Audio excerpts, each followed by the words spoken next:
తోసింది మా దగ్గర ఉన్నటువంటి సలహాదారు లేదా రాసేశారు, మేము దాన్ని యాక్ట్ చేసేస్తున్నాం అన్న సందాన్ని ఇవాళ పెట్టినటువంటి యాక్ట్ గురించి పబ్లిక్ కన్సల్టేషన్ జరిగిందా?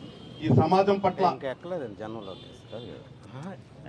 మొదటి నుంచి కూడా అసలు అది హైకోర్టు ఇన్సిస్ట్ చేసినాక జీవో పెట్టింది. సమాజంలో ఉన్నటువంటి అవకతవకల గురించి కానీ సమాజాన్ని మంచిగా తీసుకెళ్లాలని కానీ మనకు స్వతంత్రం రాకముందు నుంచి కూడా స్వతంత్రం కోసం పోరాడుతూనే కాకుండా స్వతంత్రం వచ్చిన తర్వాత కూడా ఈ సమాజంలో ముఖ్య పాత్ర పోషిస్తున్నటువంటి ఈ న్యాయవాదులు ఇవాళ మళ్ళా ఈ చట్టం ప్రజలకి మంచిది కాదు అని తెలియపరుస్తూ దాన్ని వ్యతిరేకిస్తూ గవర్నమెంట్కి రిప్రజెంటేషన్ ఇచ్చినప్పటికీ కూడా వాళ్ళ నుంచి స్పందన లేకుండా మేము ముందుకు వెళ్తాము అన్నప్పుడు ఖచ్చితంగా ప్రజల పక్షాన పోరాడాలి. ప్రజల కోసం పోరాడుతూ ప్రతి అంశంలో కూడా న్యాయవాదులు ఎప్పుడు కూడా ఈ సమాజం పట్ల సమాజ హితం కోసం చేసేటటువంటి ఉద్యమాలు చాలా చూసాం. అలాంటి ఉద్యమం ఈ రోజున న్యాయవాదులు మళ్ళా మా వృత్తిని మానుకోవటం అంటే ఒక రకంగా మాకు ఇబ్బందికరమే, కానీ మా ఇబ్బంది కంటే కూడా ప్రజలు పడుతున్నటువంటి ఇబ్బంది ఈ సమాజంలో మేము పౌరులం కాబట్టి అన్న సంధాన ఇవాళ రాష్ట్ర వ్యాప్తంగా చేస్తున్నటువంటి ఈ ఉద్యమంలో ఇవాళ తెనాలి కోర్టు నుంచి గుంటూరు బార్ ఫెడరేషన్ పిలుపు మేరకు పూర్తిగా నిరవధిక దీక్షలు చేస్తూ కోర్టులకి అప్టైన్ చేస్తూ చేస్తున్నటువంటి ఇక్కడ ఉన్నటువంటి ప్రతి ఒక్క న్యాయవాదికి కూడా ముందుగా నా తరపు నుంచి ఒక న్యాయవాదిగా అలానే రాజకీయ పక్షాన్ని వచ్చాం కాబట్టి జనసేన పార్టీ జిల్లా అధ్యక్షుడిగా మీ అందరికీ కూడా ముందుగా నమస్కారాలు చెప్తూ ఈ యొక్క దీక్షకి సంఘీభావం తెలపడానికి ఈ రోజున Janasena party political affairs committee chairman Nadendla Manohar గారు వచ్చినందుకు ఆయనకు కూడా ఒక న్యాయవాదిగాను అలానే పార్టీ తరఫున కూడా ధన్యవాదాలు చెప్తూ నమస్కారాలు చెప్తూ చూస్తాం. మనం దాదాపుగా నాకంటే సీనియర్లు ఉన్నారు ఇక్కడ. ఏ యాక్ట్ అయినా సరే అది ప్రజల మంచి కోసం యాక్ట్ రావాలి, కానీ ఇక్కడ ప్రజలతో పని ఏంటి మాకు, ఇది నా సొంతానికి అన్నట్టుగా ఇవాళ యాక్ట్ 27 కనిపిస్తోంది.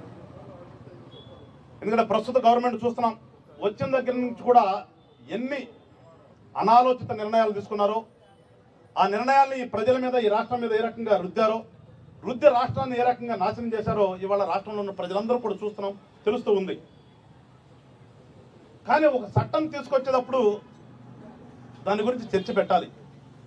అందులో మరీ ముఖ్యంగా ఈ చట్టం వచ్చేసి చూస్తున్నాం, మన భూమికి సంబంధించింది. ఒక రకంగా చెప్పాలంటే రాష్ట్రంలో ఉన్నటువంటి ఈ ప్రాంతం అంతా కూడా భూమితో భూమి మీద మనము అందరం కూడా బతుకుతున్నాం. ఆ భూమిని కూడా ఇవాళ ఏ రకంగా కాజేయొచ్చు, నా సొంతానికి రాసుకోవచ్చు అనే సందానికి తీసుకొచ్చిందే ఇది. ఎందుకంటే ఎవరినో ఒక అతను టైటిలింగ్ ఆఫీసర్గా పెడతారంట. నేను కూడా వాస్తవంగా ఈ రాజకీయాల పడి తిరుగుతూ ఎక్కువగా దీని గురించి చూడలేదు. ఇప్పుడు వచ్చి ఇక్కడ చెప్పిన మాటలు విన్న తర్వాతే నాకు కొంచెం అవగాహన తీసుకుని మాట్లాడుతున్నాను. నేను ఒక టైటిలింగ్ ఆఫీసర్ ఏంటి అసలు? ఇప్పటి వరకు ఒక సిస్టమ్ ఉంది, మనకి రిజిస్ట్రేషన్ సిస్టమ్ ఉంది. మరి రిజిస్ట్రేషన్ సిస్టమ్ అంతా ఏమైపోవాలి? ఎదురుగా కనిపిస్తుంది sub collector, sub divisional magistrate. మరి అక్కడ కొన్ని రికార్డులు ఉంటాయి.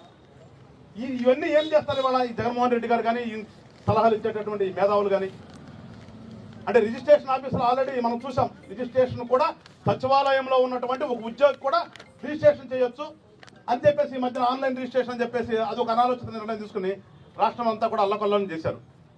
అంతటితో ఆగదన్నట్టుగా ఇవాళ ఎవడో మాకు నచ్చిన ఒక ఆఫీసులను పెట్టుకుంటాము, అక్కడ మేమే పోతాము, ఒక అప్లికేషన్ పెడతాము, వాళ్ళకి తెలియకుండా మేము ఇక్కడ ఇతని దగ్గర అవార్డు తీసుకోవచ్చు.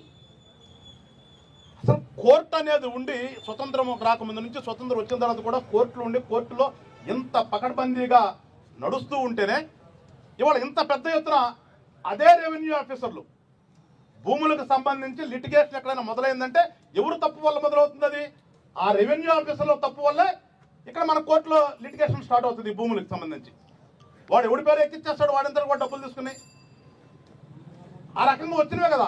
అలాంటివన్నీ కూడా ఇక్కడ జరుగుతూ ఉన్నప్పుడు అసలు ఈ కోర్టుకు సంబంధం లేకుండా మేమే చేసుకుంటామంటే నిజంగా అది చట్టము చదువుకున్నవాడు చేసిన చట్టం అంటారా దాన్ని? లేకపోతే మరి ఆయన దగ్గర ఉన్నటువంటి మేధావులు చేసిన చట్టము ఒకసారి ప్రజలంలో కూడా గమనించాలి.